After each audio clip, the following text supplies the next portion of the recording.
Well, good morning, good afternoon, and good evening to you all from Seoul and of course from Berlin. Welcome to this webinar, Educating for Sustainable Futures through UNESCO Sites, co-hosted by the Korean and German National Commissions, UNESCO. My name is Kyung, and I'm Secretary-General of the Korean National Commission to UNESCO. Before we begin, allow me to briefly introduce the background to this workshop. Our commission wanted to share expertise in ESDs through UNESCO to highlight some ways in which ESD can be kept relevant, effective, and interesting, making use of the marvelous strengths offered by UNESCO sites. We shared our initial proposal with the German Commission for ESD, a leader in this field, and they graciously agreed to co-host the event with us and provided numerous insights and ideas on how to organize the session. So now, I would like to hand over to Luckscheiter, the Secretary-General of the German Commission for UNESCO, so that he too can offer some introductory words. Yeah, thank you, dear Dr. Hahn, for your very kind words. Our two commissions indeed share a great common passion to foster and strengthen synergies across UNESCO programs and networks, in particular when it comes to education for sustainable development. Therefore, we were more than delighted to join your excellent proposal for this workshop, and I am immensely happy to welcome you all here to our 1 hour-long special session as part of the SDGs marketplace.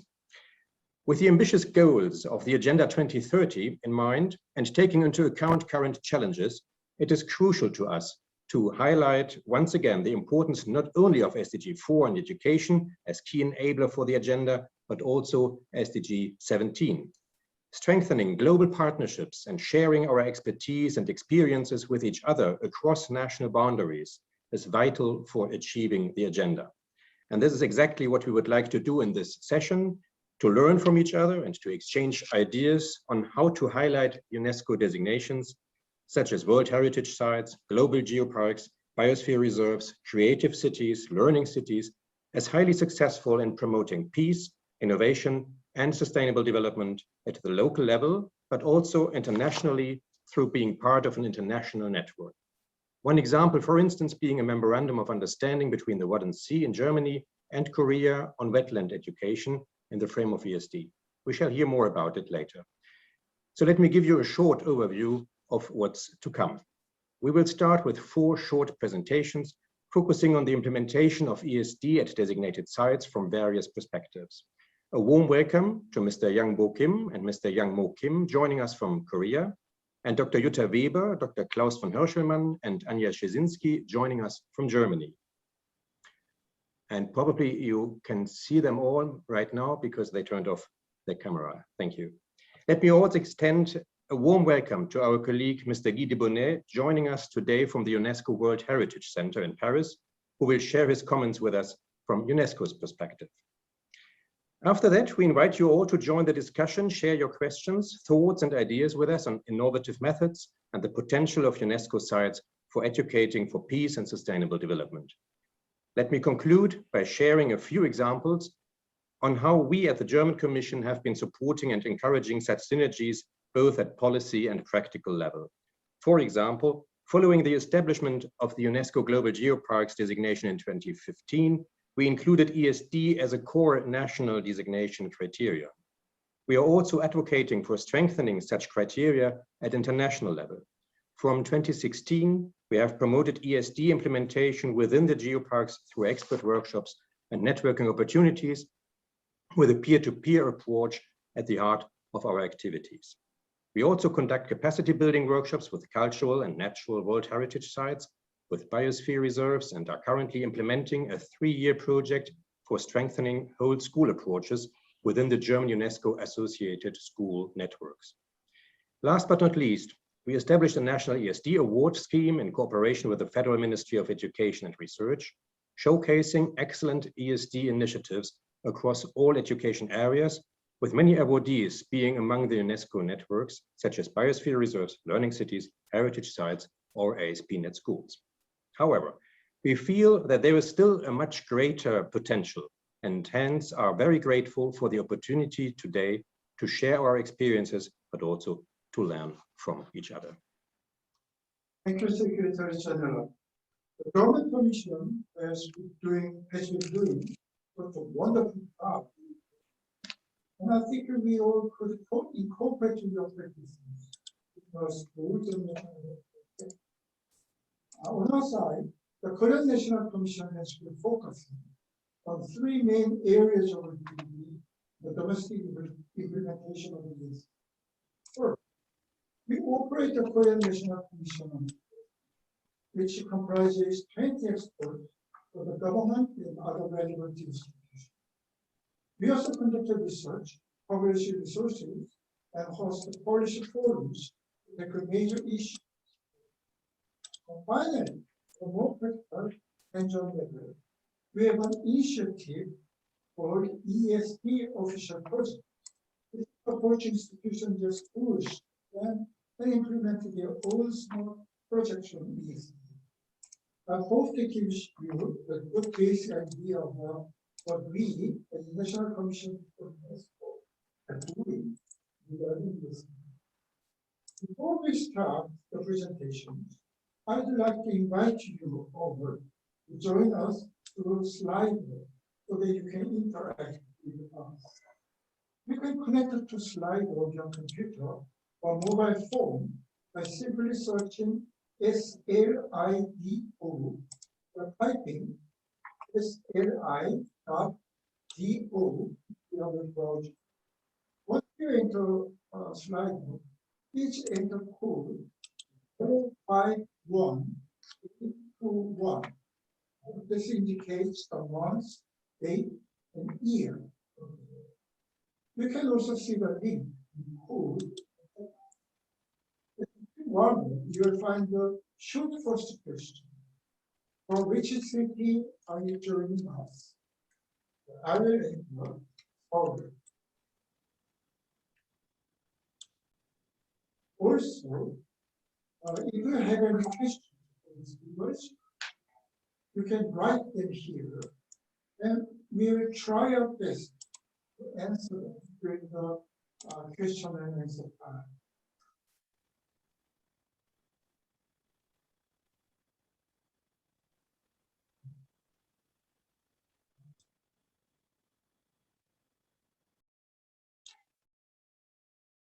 Yeah, I can see, of course, apart from Berlin and Seoul, I see Bonn, Cologne, Husum, Germany, Barcelona, Leckling,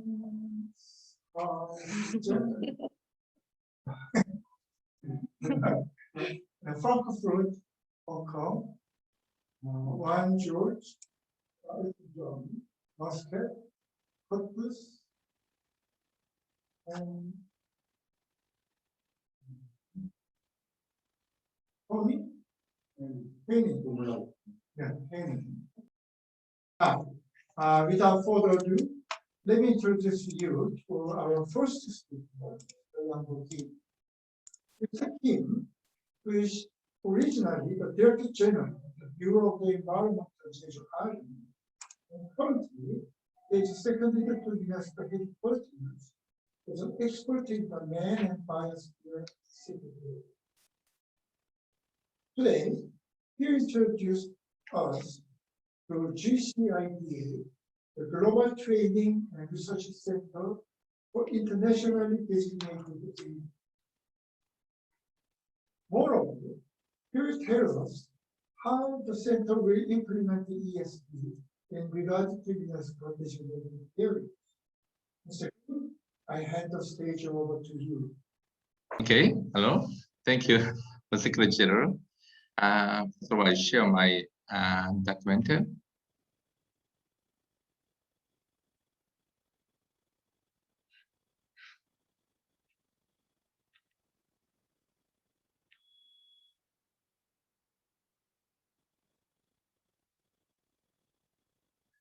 Okay. Hello, can you hear me?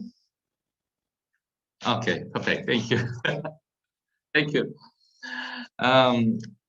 Today I'll make a presentation about the Global Research and Training Center for internationally designated areas for promoting ESD.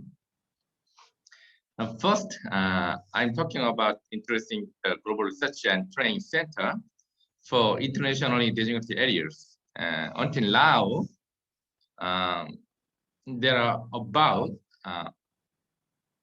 3,500 internationally designated areas based on nature in the world. Internationally designated areas include the biosphere reserves, the global geoparks, the World Natural Heritage, and Ramsar sites.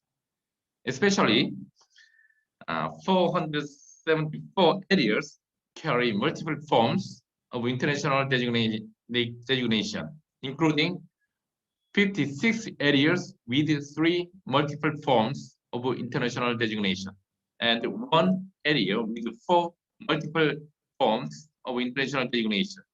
Jeju is a special one, having 4 multiple forms. That's why I come here. In 2012, the IUCN World Conservation Congress in Jeju adopted a resolution to establish an integrated management system for the areas with international designation. And the Korean government proposed to UNESCO for the Category 2 Center for the idols in Jeju. Lastly, the UNESCO General Assembly in 2019 adopted it. Now the Category 2 Center is scheduled to open in the first half of 2022. Here, there are roles. Okay. Here is their role and the function of the T2C. I'll test. I have limited the times. Now I'm talking about the city's core goal for ESD 2030. Here's the content on the UNESCO official website on ESD for 2030. Okay. I'm talking about the strength of the Jeju C2C for ESD. Jeju has 4 MIDERs in the world. It can play a role as a total integrated field training site for ESD. And secondly, Jeju is designated as the Island of Peace and Island of Peace, an international conference city, and a special self-governing province by the central government of Korea. Also, 50 million tourists visit Jeju every year. This tells us why Jeju can become the most place for the global spread of ESD. Thirdly, as a local, international government and international organizations support the C2C together, it is one of the new governance models for collaboration among stakeholders for ESD. Here is the 4 core C2C goals for ESD. Firstly, C2C will be an educational institution for all without discrimination for ESD. C2C will do its best to provide systematic and sustainable education opportunities without discrimination for all. C2C will be able to train expert managers and administrators of EDS in the third world. C2C will develop and provide IT and web-based EDS program for all. Secondly, C2C will establish and implement training courses in various fields to achieve the ESD with SDGs goals. For example, when it comes to sites, C2C will do primary education on eco-friendly life in biosphere regions, education on green economy and ecotourism in global geoparks, and education on the value and inheritance of nature in World Natural Heritage Areas. The Ramsar site will become an education place on natural ecosystem, especially for export.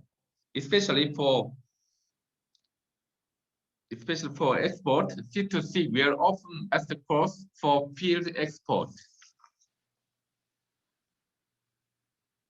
International organizations and government officials in connect with local universities. And thirdly, C2C will strengthen the role as an educational hub for achieving EDS goals. For that, C2C will do its best to build human infrastructure and accountability to ensure the sustainability of ESD and to secure regional connectivity. For example, C2C will operate a network of international experts and raise funds by connecting with Jeju-based public companies.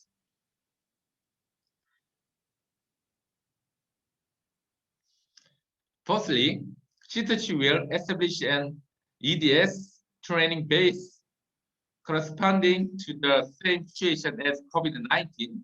For example, C2C will create the contact education manual, which is not between men, but between man and nature, as the ecological experience system for ESD.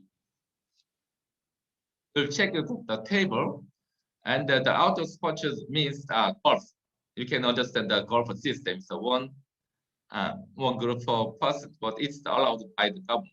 But the side ecological experience not allowed by the government in this situation. It's some real situations now. So that's why I explain about that. This table is the core roadmap for the action. C2C will go for the first, second, third stage project for the ESD. Because the limitation of presentation time, I briefly summarize the presentation. If you like more details, please contact me. Thank you for your kind attention to my presentation. Thank you. Thank you very much, Mr. Kim, and also for this short and precise presentation with a lot of inspiring elements. The new center is a truly exciting prospect to look forward to, and we wish you all the best and great success in the coming months in developing this center. Also, Jeju will be hosting the 9th International Conference on UNESCO Global Geoparks, which will take place in September this year, and our next speaker is hoping to join you there. I hand over the floor to Dr. Jutta Weber, Managing Director of the UNESCO Geopark Bergstrasse-Odenwald, who will introduce their educational work on ESD and promoting the SDGs, whilst at the same time cooperating very closely with nearby World Heritage sites, Messelpit Fossil Site and Abbey Altenmünster of Lorsch. Dr. Weber, the floor is yours.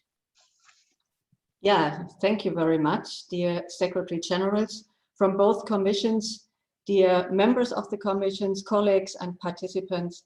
I'm very glad to share with you our experiences related to education for a sustainable future by capacity building, networking and strategies.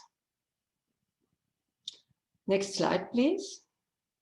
First of all, where are we situated? We are situated in the southwest of Germany, 50 kilometers south of the city of Frankfurt, with an area of 3,800 square kilometers, 3 federal states, including 7 counties and more than 100 member communities. We are members of the international geopark scene since, meanwhile, 20 years. Next slide, please. In Germany, we are one of 7 UNESCO Global Geoparks, and internationally, we are one of 169 UNESCO global geoparks in 44 countries, and we are all members of the UNESCO International Geoscience and Geoparks program. Next, please. What are we doing in our geopark? We connect in a holistic view our planet Earth with the natural environment, the cultural achievements, and indeed the people who live in the territory, related to how are we part of this planet and how do we treat our natural resources? How do we change our natural environment to a cultural one? And how do we want to live today and tomorrow? So we do this by preservation, education, cooperation, and sustainable development. Next, please. We are connected in a huge regional network. I will not focus on all aspects of this network, but I will give you a small insight into our stakeholders in the cooperation with schools and universities, and of course, the cooperation with our World Heritage Sites.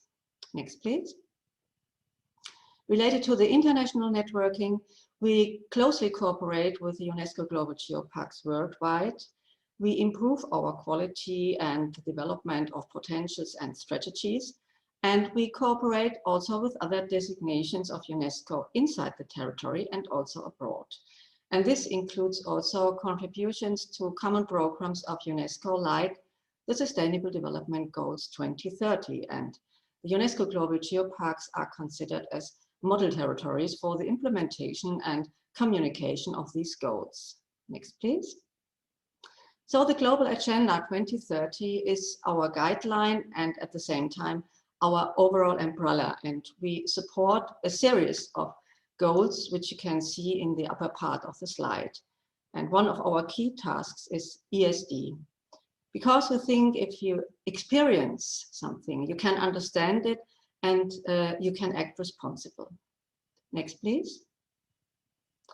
So our strategic pillars for ESD are own capacities, for example, with our Geopark Rangers or an SDG concept platform and academy, the cooperation with Geopark partners from the regional to the international level, which includes also the World Heritage Site, the cooperation with educational institutions like Geopark schools and universities, as well as UNESCO schools. Next, please. A small insight into the Ranger program. We have started this program in 2000. Today, we have 25 Geopark education experts with a nature and geoscientific background. Their tasks include information booths, guided tours, and of course, education for sustainable development in many ways. We call them our professionals for educational discoveries. Next, please. The cooperation with partners include indeed our UNESCO World Heritage Sites, which are Messel Pit, it's a natural site and partner since 2003, and also Lorsch Abbey, which is a cultural site and a partner since 2004. Our common goals are working together regionally and internationally, creating synergies and contributions in a common way to the Global Agenda 2030. Next, please. Here are some examples related to the cooperation with our UNESCO World Heritage Sites related to Messel Pit. For example, we have developed geo-workshops like time travels. We have offered arts and literature adventures like author readings or land art experiences. And we have also developed educational games, vocational trainings, and especially during the last year, due to the corona pandemic, we have also developed some videos together. Next, please. Related to the cooperation with educational institutions, we work with Geopark and UNESCO school education centers and universities. For example, we offer project weeks, we organize nature experiences, we implement teacher training, we offer outdoor learning experiences, as well as hands-on workshops, and indeed, together with the schools, international exchange like Erasmus or Comenius programs. Next, please. So where are we going with our ESD? Currently, we are in the last steps of a participatory strategic concept for ESD. We develop a virtual Geopark ESD platform and academy, including events, offers, and exchange for partners as well as for the public. And we are applying for a federal ESD certification.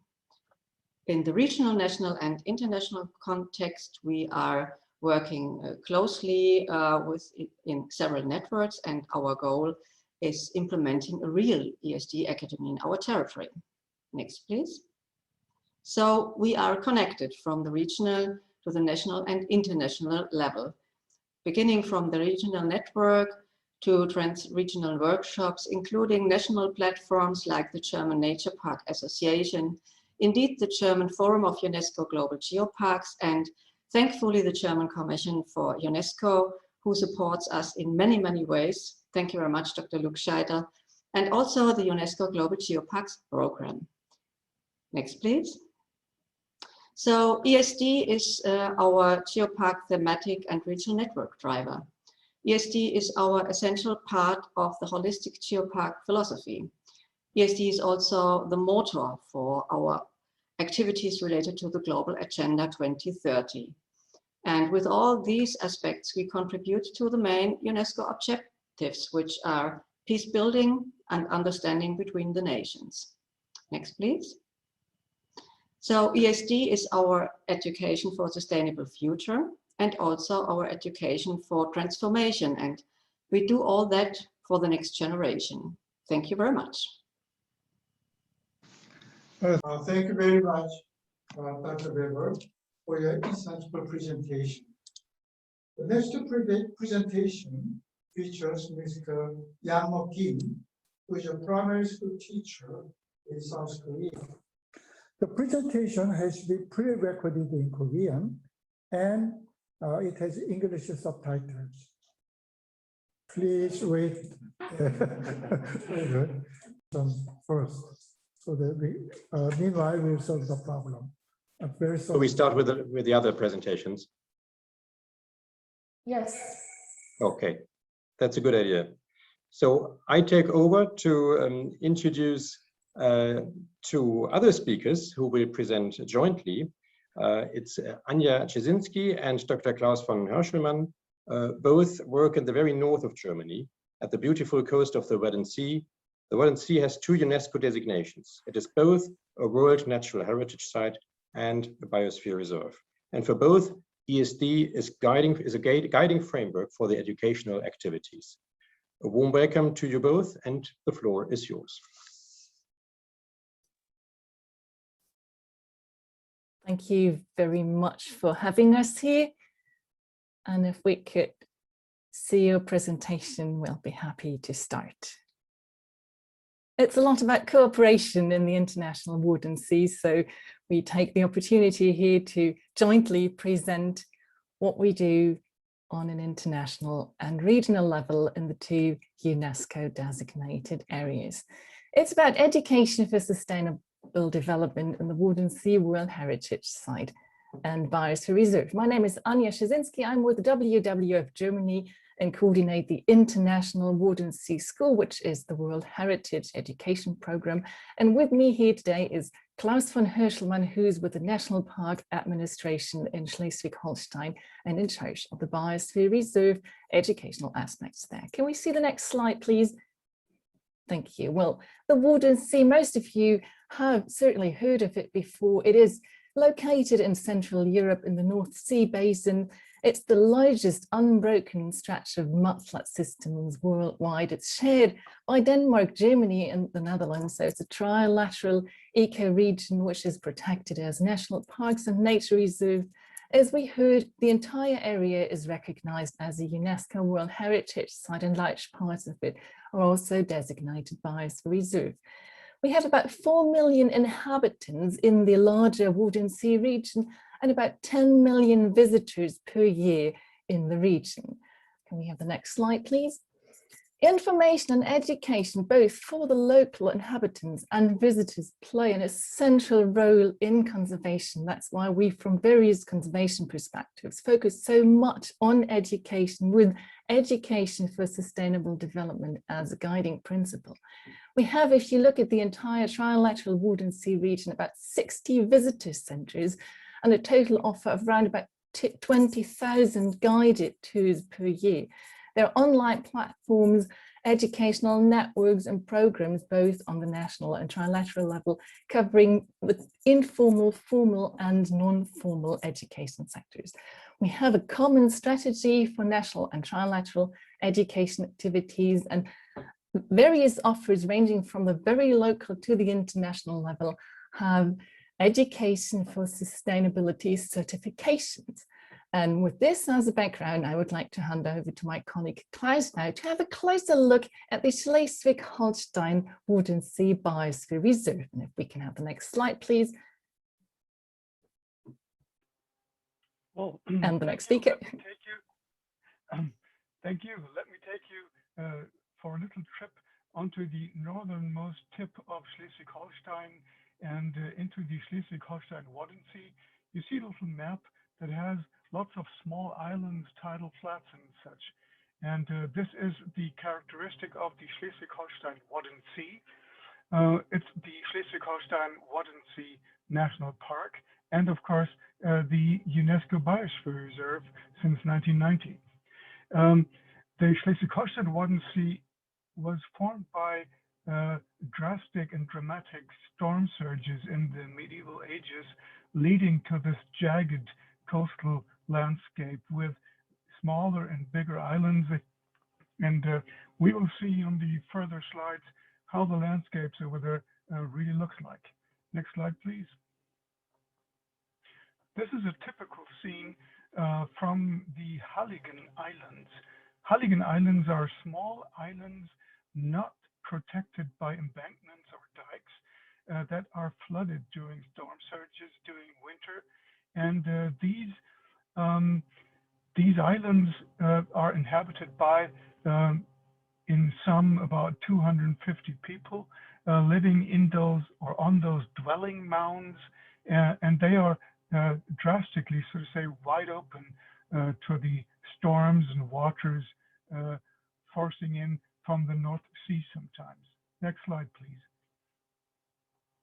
This is really how it looks like and why it is so important for the people over there to have something like a sustainable perspective, and of course, a true inert initiative in sustainable education. You see on the top slide, there is a photo from the in the summer. It's low tide. You see the mud flats, and in winter time, the same island is just flooded, so that just this dwelling mound with the farmhouse sticks out of the, well, really the North Sea, the North Atlantic. So people are very confronted with every question of sea level rise, global warming, and so on. And so there is a true interest in getting things done to the better. Of course, protection of the terrestrial and marine environment is valid or vivid or very important for the economic basis of ecotourism. And these islands have just small capacities for visitors to come, and they want to see pristine nature. Schools, of course, is a problem in areas like this. Remote islands divided by mud flats, non-shipping waters. So every island has to have its or their own school.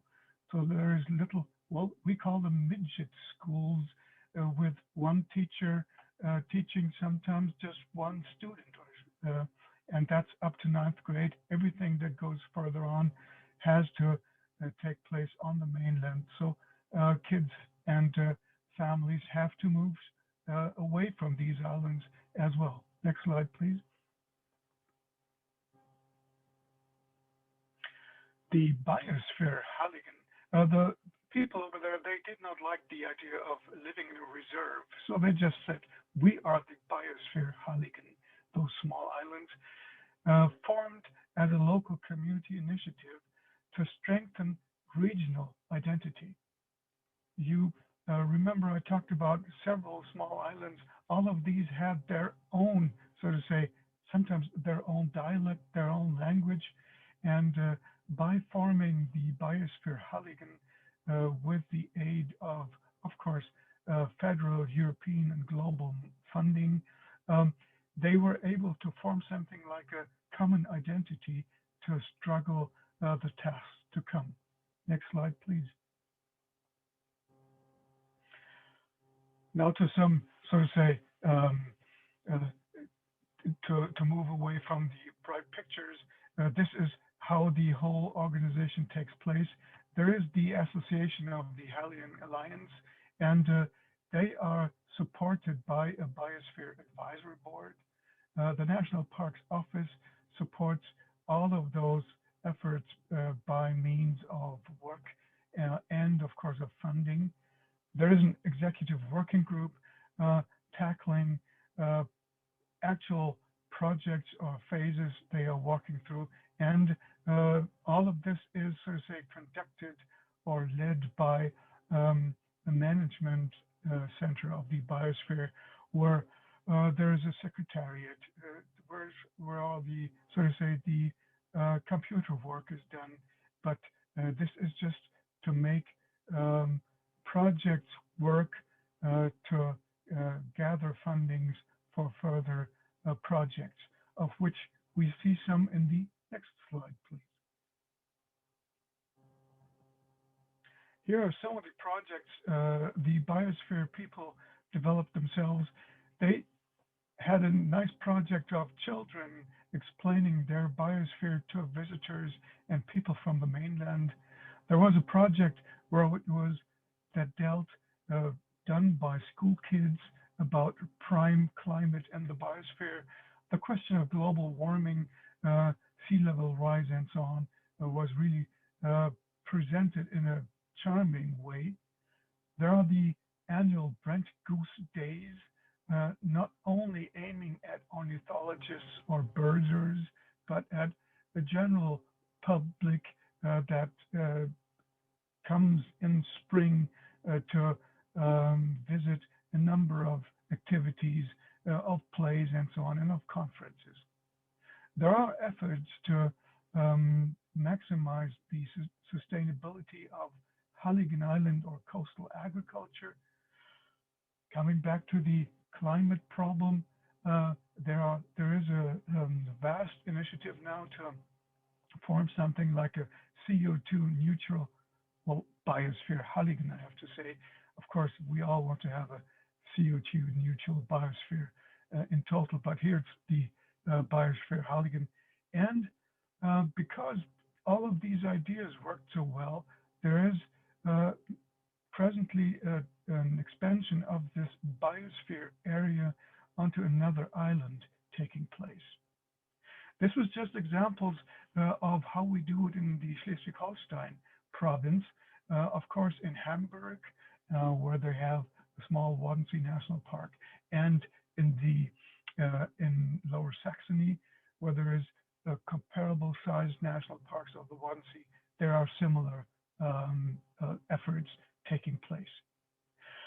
That was so far that I could do. I'll hand back the floor to Anja to have a view on the broader perspective of the Wadden Sea cooperation. Next slide, please. Thank you very much, Klaus, for this insight into regional cooperation and ESD approaches. And coming back to the international level, as I said, it's a lot about cooperation and communication. Now the slides are gone.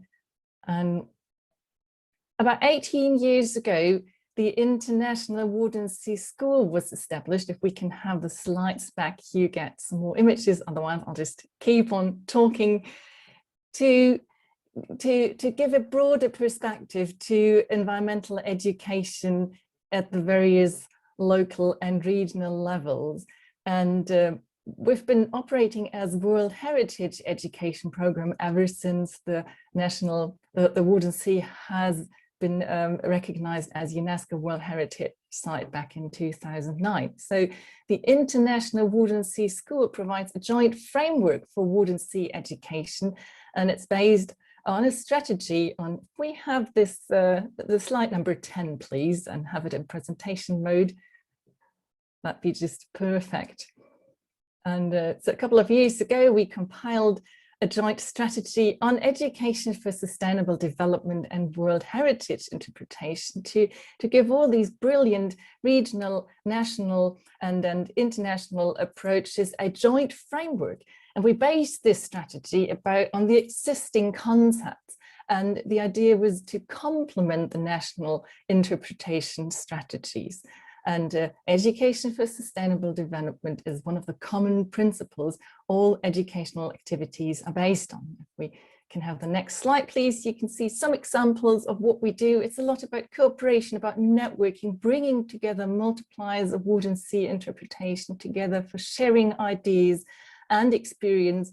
On a more central level, we develop educational resources with a strong focus on the international dimension of the Wadden Sea, on partnerships, on skills development that can be used in all regions with all the visitor centres, teaching resources with ESD competences on various fields of issues, supporting primarily the SDG number 14, but certainly also supporting many others. And yeah, one of our key issues is international cooperation. We're a shared World Heritage Site, which has importance also on a much broader scale. We have the flyways, and if we can have the next slide, please. For several years, I had a memorandum of understanding, a Wadden Sea Korea, and I'm very happy to be here today with the Korean colleagues, and this has been a truly inspiring exchange of experience and ideas across two flyways, about 10,000 kilometers apart. We're striving for the same goals, and we benefit both through study visits in each region, through really the exchange of experience by international colleagues, much for conservation management and also for a sustainable education. And with this, I would like to hand back to Klaus. Yes, thank you. As you've seen, the work for the SDGs is a task for many different organizations and agencies on the different levels of education and of daily work, daily life in the Wadden Sea area. And we'd like to thank you for the opportunity to represent our small part of the Wadden Sea SDG work in this forum. And thank you very much.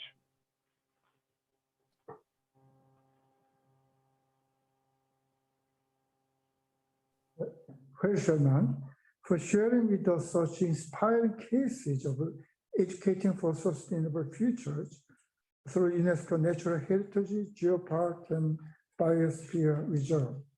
I believe there is much to learn from both these cases, and I hope we will have the chance to introduce your cases with the schools and relevant centers in Korea. Now, let us try once again the pre-recorded presentation of Mr. Kyung. 네, 안녕하세요. 유네스코 문화유산도시 안동에서 펼치는 지속가능한 미래를 위한 교육을 발표하게 될 영주초등학교 교사 김양모입니다. 반갑습니다. 저는 경상북도 영주에 있는 영주초등학교에서 근무를 하고 있습니다. 그런데 지난해까지는 제가 안동에서 근무를 했었거든요. 안동에서 14년 동안 근무를 하고 지금도 안동에 살고 있습니다. 그래서 제가 이 자리에서 주로 소개한 활동들은 안동에서 제가 학생들과 함께 했던 그 활동을 소개하는 내용들이라면 주가 될 것 같네요.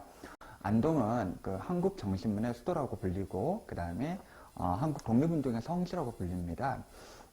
그 지방자치단체 중에서 전국에서 두 번째로 문화재가 제일 많은 곳이거든요. 지난번에 제가 어떤 자료를 찾다가 보니까 무려 국가지정문화재가 305점 있었어요.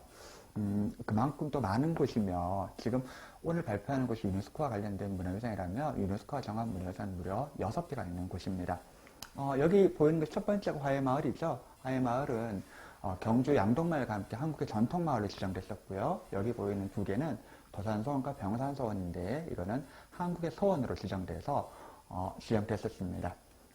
그 다음에 여기 있는 거는요, 봉정사라는 절입니다. 얼마 전에 한국의 사찰들하고 해서 한 9개 사찰이 같이 유네스코 세계문화유산에 지정됐었거든요. 그래서 우리나라, 요 봉정대인 대웅전은 우리나라에서 가장 오래된 목조 건축물이기도 합니다. 이 2개는요, 유네스코가 정한 기록유산인데, 이 같은 경우는 지금 요 판 보이죠? 이게 책을 만드는 장판인데요. 그래서 유교 장판이 유네스코가 정한 기록유산으로 지정됐고요. 이 같은 경우는 글자 수가 되게 많죠. 여기부터 시작해서 최대 길이가 한 100m라 그러는데 영남에 한 10,000명이 되는 유생들이 기록을 했던 영남 만인소라는 것입니다. 이거는 유네스코 아시아 태평양 지역의 기록유산으로 지정되어 있습니다. 발표할 내용은 첫 번째는 세계유산을 활용했던 다양한 교육활동이고요. 두 번째는 제가 몇 년 동안 중점적으로 했던 그 문화재 교육, 문화재 지도 만들기에 대해서 한번 말씀드려 보려고 합니다. 자, 첫 번째, 세계유산을 활용한 다양한 활동입니다. 자, 첫 번째로 보이는 것은요, 지금 첫 번째로 보이는 것은 문화유산을 만들어 보는 활동인데요. 지금 이 친구가 들고 있는 것이 바로 뭐냐면 도산서원입니다. 안동에는 문화재를 관련된 단체가 굉장히 많이 있어요. 이따가 소개하겠지만 대표적인 단체가 안동문화지킴이가 있고요. 그 다음에 도산서원 선비문화수련원이 있는데 이런 각각 단체에서 학교에다가 이렇게 교육 자료를 굉장히 많이 주고 있습니다. 그래서 학생들이 그 단체랑 같이 연합해서 그와 관련된 수업 시간을 만들게 되고요. 저랑 함께 해서 만들게 되고 그와 관련돼서 그 교구들이 굉장히 많이 있거든요. 그래서 만들기 교구를 이렇게 활용했던 수업입니다. 두 번째는요, 바로 요 분이 중심인데 요 분은 안동문화지킴이에 있는 문화재 강사님이세요. 안동문화지킴이 같은 경우는 1999년에 결성된 단체인데 안동의 문화재를 이렇게 지키고 보호하고 알려주는 단체입니다. 이 문화재 전체에서 내놓은 모토가 바로 지키는 사람이 주인이라는 얘기가 있거든요. 문화재는 지키는 사람이 주인이고 그거를 알리고 많이 퍼뜨리는 사람만이 굉장히 그 의미가 있다고 생각하는 단체입니다. 자, 다음 활동은요. 안동의 문화재 캠페인 활동이에요. 학생들이 모둠을 나눠서 안동의 문화재를 소개하는 여러 자료를 만들고 이걸 학교 여기저기에 게시한 활동인데요. 제가 문화재에 대해서 좀 관심이 있었던 것도 있지만 학생들한테 안동이 물론 이제 우리나라에서 안동의 문화재가 많지만 안동 지역의 문화재를 전문적으로 그런 수업하는 그런 것이 잘 없어서 저 같은 경우는 안동의 문화재를 아이들한테 소개하면서 그거를 캠페인 자료를 만들어서 학교 여기저기 게시할 수 있도록 자료를 만들었거든요. 두 번째는요, 안동의 문화재 지도 제작입니다. 요게는 지금 2018년도의 자료인데요. 안동의 문화재 지도는 제가 2016년부터 제작을 하기 시작했어요. 그리고 2019년과 20년에는 제가 살고 있는 와롱맨 지역의 독립운동가를 주로 알아보는 지도를 제작했었는데 이거 전부 다 아이들이 만든 겁니다. 아이들이 다 쓴 글이고요. 여기 있는 QR코드를 찍으면 아이들이 다 영상이 나와요. 그래서 아이들이 직접, 학생들이 직접 그곳에 가서 그것을 소개하는 영상을 만들고 그걸 QR코드로 넣고 그 다음에 불가피하게 그곳에 못 가는 아이들은 소개하는 문구를 만들었어요. 여기 잠깐 읽어드리면요. 낙동강에서 많이 잡히는 은어를 선생님께, 아니 임금님께 진상하기 위해서 쓰기도 하였고 원래 용도는 아이스크림을 만들, 얼음을 보관한 창고였다고 한다 돼 있죠. 그 아이들 말로 아이들이 직접 쓴 글이거든요. 그래서 아마 이거를 처음 느끼셨던 분들은 되게 재밌으면서 그 의미를 딱 드러날 수 있는 그런 말이 아니었을까 생각이 듭니다. SDGs에서 17개 목표들이 있는데 아마 여기 있는 자료들이 그 17개 목표들을 전부 다 실현할 수는 없었을 겁니다. 그러나 우리가 몇 가지를 좀 짚는다면 첫 번째가 양질의 교육을 의미하는 SDG 네 번째 목표라든지 그 다음에 지속가능 도시와 공동체를 만들어가는 SDG의 11번째 목표에 달성 기여하고 있다고 생각이 듭니다. 그래서 활동을 하면서 아이들은 자기가 살고 있는 지역사회에 대해 생각 한번 해보고요. 그것을 지키고 문화재를 잘 지켜나갈 수 있는 방법도 한번 생각해 봤었고요. 그 다음에 거기 있는 사람들이 왜 그 문화재에 대해서 잘 모르고 있었는지에 대해서 한번 생각해 볼 수 있는 그런 다양한 관점으로 살펴볼 수 있었습니다. 이상으로 제가 활동했던 세계유산교육과 ESD 연계성 사례를 소개했습니다. 짧은 시간의 발표라 이렇게 많은 걸 소개할 수 없었지만 이 사례가 세계유산교육이라든지 ESD 교육에 대해서 좀 더 많은 논의를 할 수 있는 그런 좋은 계기가 되었으면 좋겠습니다. 네, 감사합니다. 네. Thank you very much, Mr. Kyung, and thanks to all the speakers for the most interesting and meaningful presentations. Now, I would like to invite Mr. Guy Devonnet to the stage. He's the Chief of Natural Heritage at UNESCO World Heritage Center and has graciously joined us to comment on the previous presentations and also share with us the World Heritage Center regarding ESD. Over to you, Mr. Devonnet. Thank you, Secretary-General, and thank you to the organizers for giving me this opportunity to provide some comments on this fascinating subject. And also, I want to thank the previous presenters for the inspiring examples that they have provided in their presentations. As you know, the World Heritage Convention focuses on the idea that there are heritage sites which are of value for humanity as a whole, and highlights the need for the international community to work together to protect these sites and to transmit them to future generations. Since its adoption almost 50 years ago, the World Heritage Convention, I believe, has become much more than an international legal instrument between governments. It now seeks to mobilize all the stakeholders for the conservation of these places of outstanding universal value. And for that reason, we consider that education is a very important enabling factor for the successful implementation of the Convention. The Convention is also increasingly recognized as a tool for sustainable development and as a tool for the implementation of the SDGs. For this reason, the General Assembly of the World Heritage Convention adopted in 2015 a policy on the integration of a sustainable development perspective into the processes of the World Heritage Convention. The overall goal of this policy is to assist state parties and all stakeholders to harness the potential of World Heritage sites and heritage in general to contribute to sustainable development and therefore increase the effectiveness and relevance of the Convention while respecting its primary purpose and mandate of protecting the outstanding universal value of the sites. And like the World Heritage sites, also the other UNESCO designated sites can be important places to implement the sustainable development goals, including through education. The examples presented today clearly demonstrate how these sites are using actions focusing on education for sustainable development to make a real difference and to ensure that UNESCO designated sites are part of the solutions we need to achieve sustainable development. In this respect, we are also very excited about the new Category 2 Center, which will open in Jeju Island in 2022, to work specifically on UNESCO designated sites. What better place than Jeju to have this center, as Jeju has all the 3 UNESCO designations and also a Ramsar site in a wetland of international importance. We have high hopes that this center will take on the issue of education for sustainable development and will further work on ensuring exchanges of experience between World Heritage sites, Managin biosphere sites and geoparks on how to effectively promote the sites as learning laboratories for sustainable development. Finally, I want to highlight the importance of involving the youth in our efforts to protect our heritage.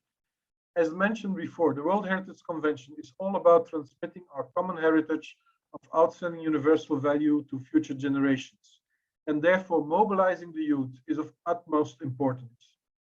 The World Heritage Center has a long history of working with young people through our World Heritage Education Program. And one of the annual flagships activities is the organization of the World Heritage Young Professional Forum in the margins of the meeting of the World Heritage Committee. These meetings serve as a platform to bring young professionals and heritage experts together to foster intercultural learning and exchange and to debate about common concerns and to discover new roles for themselves in heritage conservation. And as part of the extended 44th session of the World Heritage Committee this year, the World Heritage Forum will be organized from the 5th to the 9th of July under the theme of World Heritage and Sustainable Livelihoods.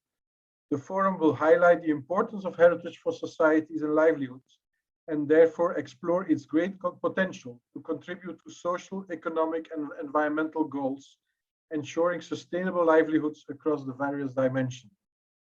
The call for participants is now open to participate in this forum, and I think this is a great opportunity for young people to join us for this exciting event. Thank you. Thank you, Dr. Demonet, for your most insightful comments and UNESCO's commitment. And I guess we all agree on your words about the significant and sustainable impact of UNESCO conventions. There is a great potential for interlinking UNESCO sites with ESD, and I hope the webinar today will trigger greater engagement around the world in this respect. We can now continue with some Slido results. As we had no concrete questions, we can look at the result of the poll. And there was the question: in which UNESCO designations or networks do you see the most potential to implement ESD? And the winner is Biosphere Reserve, followed by natural heritage sites. Great, so there is a strong interest, and I guess there will be more results when we meet next time, inshallah, and we will see them, some results of ESD in some of these designations. There are other suggestions in this slide. And there was the other question: what UNESCO designation would you like to link with ESD? And creative cities, concrete sites were mentioned as well. So you can still have a look at the slido.com website. And if there are any questions left, you can send us the questions through the chat system or via email. But now I guess we arrived at the end of this session almost. So I hand over to my colleague, Dr. Hahn. I'm a little surprised that the UNESCO Creative Cities Network ranked below than I expected. It might be a problem with the lack of efforts, shortage of efforts of the UNESCO Creative Cities Network in public relations, because it is to promote sustainable development of cities, and it's ranked quite low. Okay, well, I think we can all agree that while concise, this has been a very constructive session. I apologize for the technical glitch we had experienced. It went perfectly well, but things happen. So I trust this webinar is the first step in bringing stakeholders together, presenting some of the cases and hearing from you who are here. I hope the discussion we had today will develop in the future as projects within and among countries to link UNESCO designations and ESD. And I hope to see you all in the near future in the process of doing this. Once again, I would like to thank the German Commission for co-hosting this session, and I hope this meaningful cooperation will continue. Thank you, Dr. Hahn, and your team at the KNCU for making this session possible. We certainly look forward to continuing our cooperation with you and have another meeting at the next ESD conference. And thank you, dear ladies and gentlemen, for joining us today and sharing our interest and your thoughts on how to use the potential of UNESCO designated sites as learning laboratories for societal change towards sustainable development. We all know the next 10 years are crucial for adapting to the necessary changes, and I guess the new opportunities of virtual meetings and digital meetings might speed up our progress even. So let's keep this fruitful international dialogue going by continuing our discussions and networking, for example, in the Berlin Lounge, strengthening existing and forming new partnerships, also across national boundaries on ESD at designated sites. Goodbye from our side and enjoy the rest of the conference. Thank you. See you again. Auf Wiedersehen. Auf Wiedersehen.